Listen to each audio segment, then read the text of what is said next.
Thank you, everyone. Thank you. You guys are always so great. Hi, welcome to the Ashton Wallis Show. I'm your host, Ashton Wallis, and today we have a young lad who's in sort of a tough pickle, and he has an ethical dilemma with one of his friends from high school. So please, give a southern welcome to Jaash James! Welcome to the show, welcome to the show. It's glad to have you here. Please have a seat, have a seat. So Josh, welcome to the show, man. It's a real pleasure. Tell me a little bit about yourself.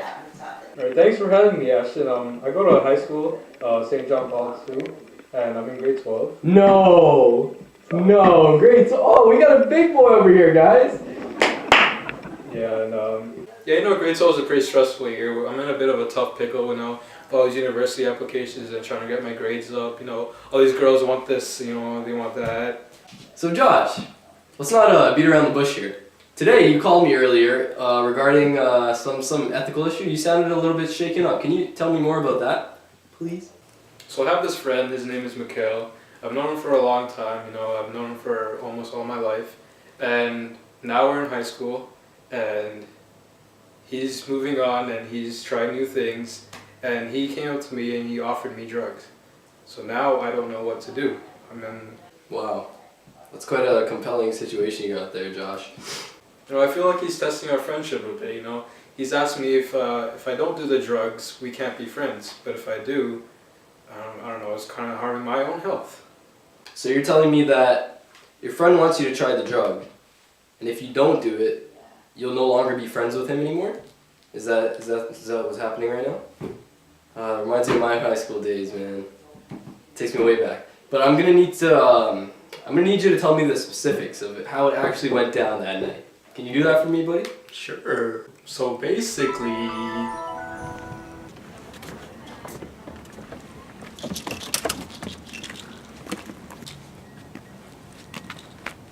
Yo, hold on. I got something. Hey, yo, like, I got this drug, and like, I can't really tell you where I got it from, but like, I think you need to try it. You know, it's like, I think I have it. Yeah, I got it. Hold on.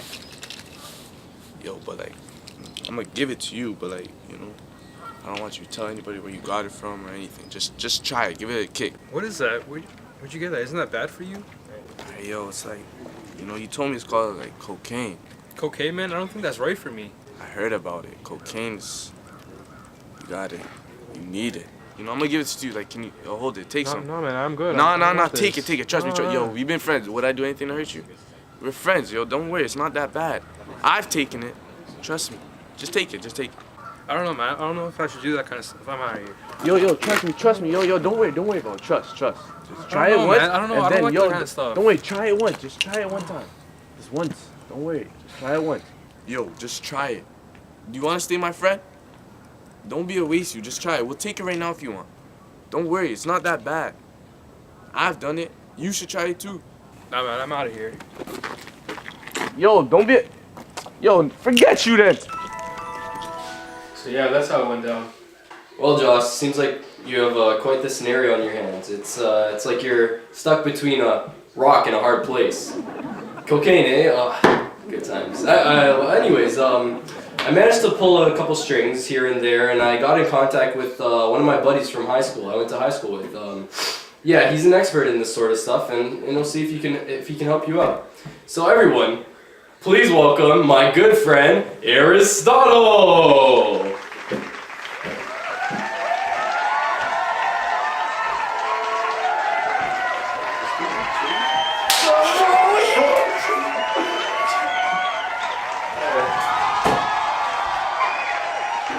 So Aristotle, man, how have you been, brother? I've been good. That's good, man. It's since high school I haven't seen you?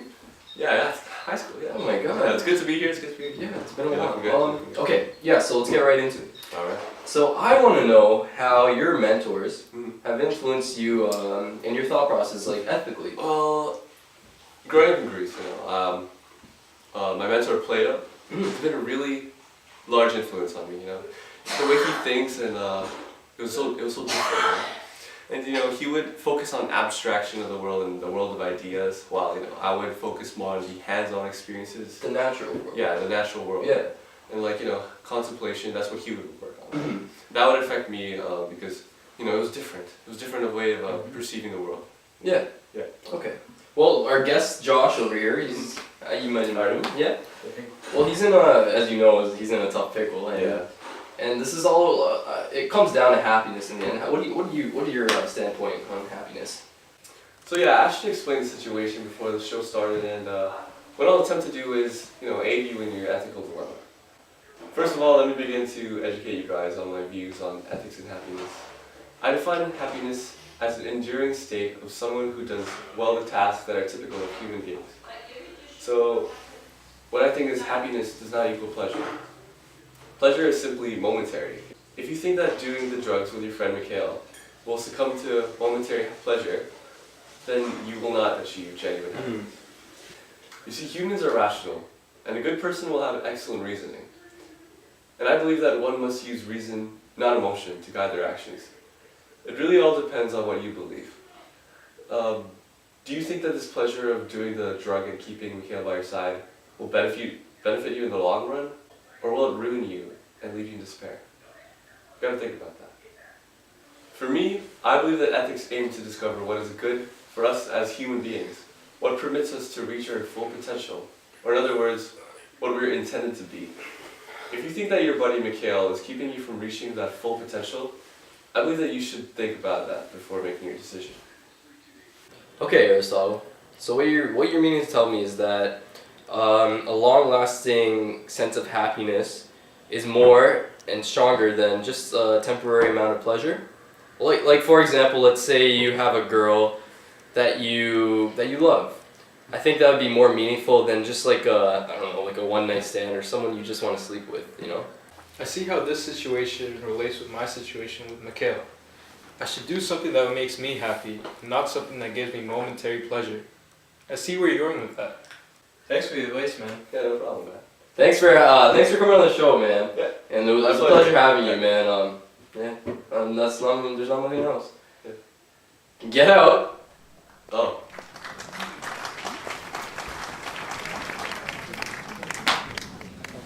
Alright, so our next expert is coming all the way from Lithuania. He's one of my friends, a close friend from my middle school. And now he's going to try and add a new perspective on the situation. Let's give a big round of applause to Emmanuel Levinas.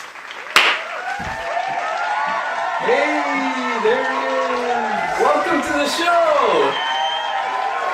Okay, so that's a nice suit there. Levinas. So, welcome to the show, Emmanuel, the man, Levinas, cool, yeah, man. How are you, brother? Yeah, I'm cool. It's nice to be on the show. Thanks for inviting me. It's pretty groovy right now, Well, alrighty then. Mr. Levinas, can you tell us a little bit about yourself and your ethical views and perspectives on the world? So, honestly, I was born in the early 20th century, and it was a really hard time for me growing up during that period, because unfortunately my whole family was actually killed in the Holocaust. So basically I grew up by myself, and it was really just a tough time for me to just, have to like go through everything by myself. It's really hard, you know, as a young adult.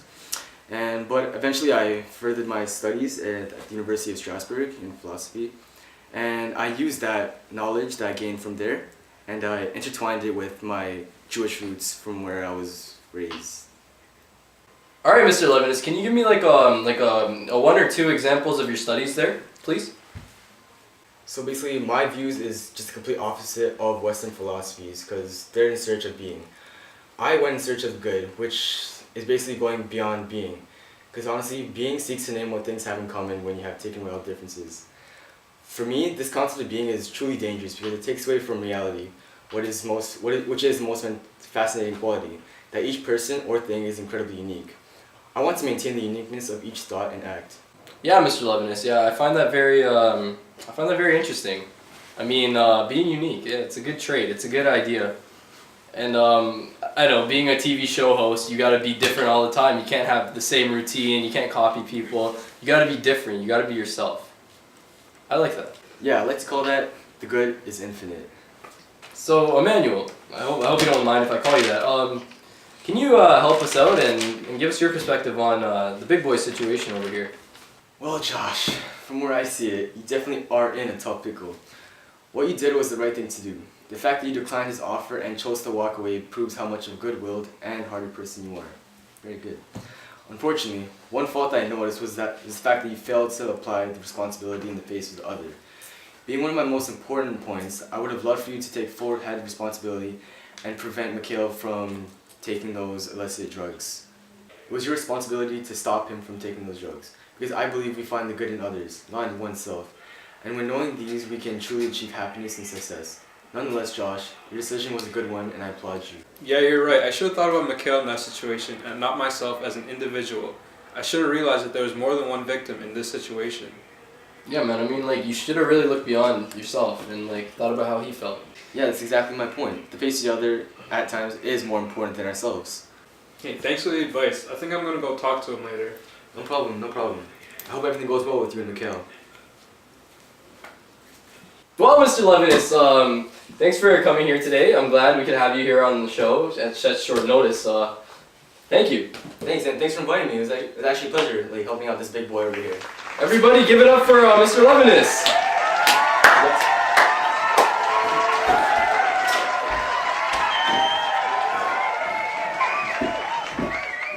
All right, guys. So before we get to our next guest, I would like to ask Josh a couple questions. Is that all right, Josh? Mm-hmm. All right. So, seeing as you heard from both of these experts, is there any idea that you could sort of take from both of them and create and to make it one? Yeah, so after hearing Aristotle and Levinas, I feel like talking to Mikhail would benefit both of us in the long run. Taking the idea of Aristotle saying that happiness comes from the long run, and Levinas saying that happiness comes from the face of the other, I feel like putting them both together would be a good idea. That's good. So what would you do exactly? So I would talk to him and kind of get the perspective of his ideas about taking the drugs or not, and maybe fix things out. So I guess instead of just helping him, we've now helped Mikhail and him. Exactly. Great, everybody? Okay, so let's get to our next guest. Alright guys, so our next guest is here to hopefully provide the cherry on top. Although he looks like a banana, this intellectual mastermind has inspired people all across the world and has written many books that have been master hits. Probably, I don't know. All the way from Northeast Germany, please welcome Immanuel Kant. Mr.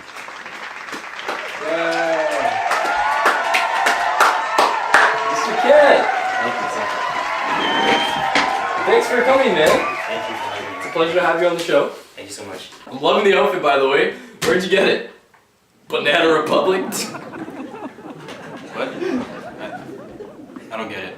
Oh. Okay, so anyways, how's it going? Very good. This is my first time in Canada. Although I have perfect English, I did teach at a university, and one of the languages that I had to speak was English, so I picked up the accent quite recently. Okay, let's get right into it then. Tell me a little bit about yourself. Well, I was born and raised in Königsberg, a small city in East Persia, now part of Northeast Germany. I'm the fourth of 11 children, and I grew up in a very Protestant family.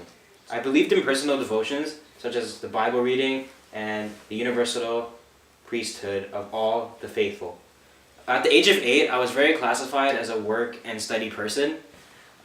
Later on, I went to a local university upon completing my studies, and I was working. I was also working as a private tutor, and then later on, a private teacher in university. That's why my English is so good.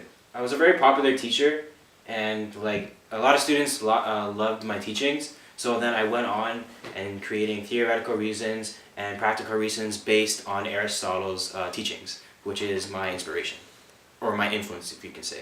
Whoa, smarty pants over here. Okay, it seems like you're well educated on the subject and you have a lot of background history. So let's get right into it. Can you help us with the current situation of Jaash and Kit? So what I've heard from Josh's situation, he did not really choose to do these drugs. His mind was constantly telling him not to, and he did listen to his mind. He did not succumb to peer pressure. If he had done that, he would have done the drugs and possibly led on to more serious offenses. He did the right thing and turned away, turned a blind eye and completely walked away. And Jaash, I know you feel like it was uncool to turn away from the drugs, like what Mikhail said, but it's actually the right thing to do in this situation. Even I would have done the same thing. There's no shame in that, so you should be proud of what you have done. Like I said before, your experiences are structured by your mind. So Jaash, in a way, it's your moral duty not to take the drug. But as I said before, humans are free by nature and are free to do what you ought to do. And Jaash, you did what you ought to do. Although you feel that you must take the drug to fit in reality, you don't. Also, another act that related to one of my views is the goodwill. What is the goodwill? Well, it is a human act which is morally good when it is done for the sake of duty. In this case, you did not want to take the drugs because you knew that they were not good for you, and you turned them down right away, which is good. There's no shame in that. So what you've done is the moral good. So, what I think the banana man over here is trying to say is that you should get rid of Mikhail's voice in the back of your conscience when it comes to making this decision. The real question is, do you want to do the drug or not? Will it benefit you based on your moral conscience? What do you think? Yeah, so I think I should take your points into perspective and stay away from the drugs since it is illegal. And going back to Levinas, I think I should talk to Mikhail and try to get him away from the drug as well. But that way we can both benefit from it. Alright, so going back to Kant's idea of how things ought to be, I believe that destiny will prevail in the end, and whichever decision you make, you'll still learn from it in the future, and you can apply it to future ethical experiences. Well, alright, Mr. Kant, it's a pleasure having you on the show. I'm so glad that you could have helped Jaash out with his dilemma and his ethical situation. Yeah, so thanks for your advice. No problem. Jaash, I want to leave you with a little token. Have my watch. So whenever you come into this situation again, check the time and be strong. Okay? Thank you. No problem. Take care, man. Banana! Boy, was that a full show. Oh my gosh, you probably have many ideas stuck in your head and just flowing like crazy. That was a lot to take in, I'm sure. But I have two main questions for you. Okay, so the first one is, how are you going to handle this ethical dilemma? And secondly, how are you going to use it, all what you've learned, to face further and future dilemmas? Go! So I've learned a lot of things in this show. And first of all, Aristotle taught me that happiness comes in the long run, and that the happiness that I have with Mikhail is a better high than the happiness I'll get from the cocaine, which is illegal. Levinas told me that happiness comes from the face of the other, and I should be helping the other people. And finally, Kant told me that whatever decision I make will benefit me in some type of way, and even if I do mess up, I'll apply it to any other ethical decision. So you'll learn from it. Yeah. That's good. So what I think I'm going to do is talk to Mikhail and try to get him to fray away from the drugs. That way it will benefit both of us in the long run and hopefully reignite our friendship. Oh. Thanks, Ashton. No problem, big boy. Catch us next time where we interview Kim Kardashian, Kanye West, Kendall Jenner, and Kim Jong-un. See you next time, and this is the Ashton Wallis Show.